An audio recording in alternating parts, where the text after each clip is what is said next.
നെഹ്ലന്റെ ലൈഫില് ഏറ്റവും important person ആരാണ്? എന്റെ ഉപ്പച്ചി. എനിക്ക് ബുദ്ധി വെച്ച പ്രായം മുതലേ ഉപ്പച്ചി പ്രവാസിയാണ്. വർഷത്തിൽ 2-3 മാസം മാത്രം വീട്ടിൽ വരുന്ന ഒരു അതിഥിയാണ്. മര്യാദക്ക് എന്താ പറയാ ഒരുപാട് സമയം ഉപ്പച്ചിന്റെ കൂടെ ചെലവഴിക്കാനോ ഒന്നിനും പറ്റാറില്ല. പിന്നെ പറഞ്ഞാൽ ഞങ്ങൾ 3 പെൺകുട്ടികളാ. ഞങ്ങളെ 3 പേര് ഉപ്പച്ചി ഒരു പ്രശ്നവും ഇല്ലാണ്ട് ഒരു എന്താ പറയാ വിഷമങ്ങളൊന്നും അറിയിക്കാണ്ട് വളർത്തിയിട്ടുണ്ട്.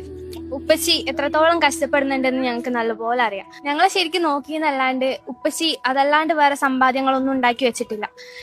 ഞങ്ങൾക്കൊരു കുറവും വരുത്തിയിട്ടുമില്ല.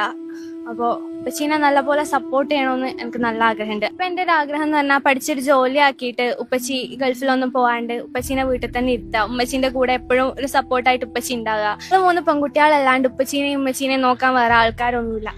അപ്പോ എനിക്കിപ്പോ അത്യാവശ്യമായിട്ടൊരു പെട്ടെന്ന് പഠിച്ചൊരു ജോലിയാക്കി രണ്ടുപേരും നല്ലപോലെ നോക്കണം. ഇൻഷാ അല്ലാ ഉംറക്കൊക്കെ കൊണ്ടുപോകണം എന്ന് നല്ല ആഗ്രഹമുണ്ട്. ഇൻഷാ അല്ലാ നടക്കട്ടെ എന്ന് പ്രാർത്ഥിക്കുന്നുണ്ട്. അതാണ് മാഷാ അല്ലാ.